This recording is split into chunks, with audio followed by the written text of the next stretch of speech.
of the mouth, and he denied it. No, he said, I didn't see it.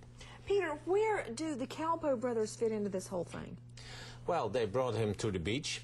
Yes. They dropped him there, and Natalie, of course, and then they went home. And Joran was asked by Patrick, the insider, what do they know? And then Joran said, and you have to notice his body language at that moment. No, they don't nothing. I told them nothing. So they just got dragged into this unwittingly? Yeah. Let's go out to the lines. Martha in Tennessee. Hi, Martha. Hi, how are you? I'm fine, dear. What's your question? I was wondering if there was a possibility that Natalie could have had alcohol poisoning from that last big shot that he said he gave her of like 85 proof or something before he took her out to the beach. Let's go out to Dr. Howard Edelman. He's former medical examiner and forensic pathologist. He is the author of Forensic Medicine. Doctor, thank you for being with us. Don't you have to drink an inordinately large amount of alcohol to get alcohol poisoning and die? Yes, you have to drink an awful lot of alcohol, and alcohol tends to make you sleepy and sort of more comatose than active and have seizure activity. This seems to be more of a drug-related reaction. Yes, if it happened at all. That's a good question, Martha. To you, Peter DeVries, I noticed you shaking your head when Martha from Tennessee asked the question. What do you think about this theory of alcohol poisoning? No, I don't believe that.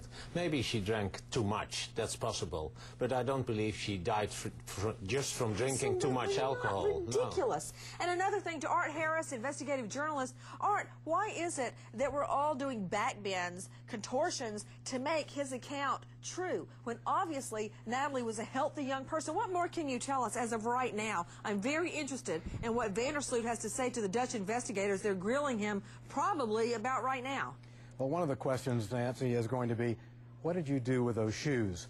Did he possibly use the shoes to hold her down? You know, why did he throw them away? Anything that can fill in the gaps to this very implausible story is what they're looking for. Out to the lines, Janet in Maryland. Hi, Janet. Hello, Nancy. I'd like to ask you, watching some of the tapes of Joran to Patrick, I noticed that to me, his face, his demeanor changed when it was talking about disposing of the body to that person that he got to get the boat. It seemed like all of a sudden he didn't trust Patrick, and I wonder if he deliberately gave them a red herring to throw them off. You know, that is so interesting that you use the phrase red herring, because when I first heard the mention of Dory, I said, that's a red herring. To Bethany Marshall, psychoanalyst and author, Bethany, she is right. He paused, he wouldn't tell, he wouldn't give it up. Then he later on gave it the name Dory. He did have different body language. Explain, Bethany. Janet is right. I mean, Joran Vandersloot can't tell the truth even when he's making a confession. And I think he thought that this insider Patrick was like the Don Corleone, the mafia king, a good fella, and he wanted to impress him in some respects, but he still was afraid of getting into trouble in others. And, you know, we talk so much on this show about sociopaths, how they have no conscience, no remorse, no anxiety about getting into trouble. This is our clinical vignette. This is what it looks like. This is what those words mean. This is a sociopath. To Peter DeVries, everyone, Peter DeVries is a Dutch investigative journalist who has devoted much of his life to reporting on crime, murders, who masterminded the discovery, the creation of this taped confession, secretly recorded, of Joran Vandersloot. Also with us tonight, Natalie's father, Dave Holloway. Question to you, Peter, where does the father, Vandersloot's father, fit into this? Somebody had to help him. Peter? Yeah, somebody had to help him, and we don't know who it is. He claimed that it was Dory, and I agree that I think he's protecting somebody else by mentioning that name. But we don't know who it is. What we do know is that Joran told that his father smuggled a cell phone into the prison when he was arrested. So we know the father will break the rules. If Joran is telling the truth. If you believe Joran Vandersloot. Vandersloot. He is, yes.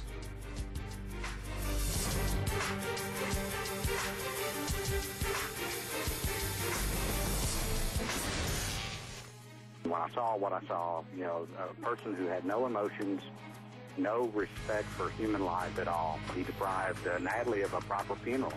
You know, he deprived us of her livelihood and grandchildren and whatever, and he also deprived a lot of the citizens of Aruba and Holland of many things. He was self-centered and only looking out after himself.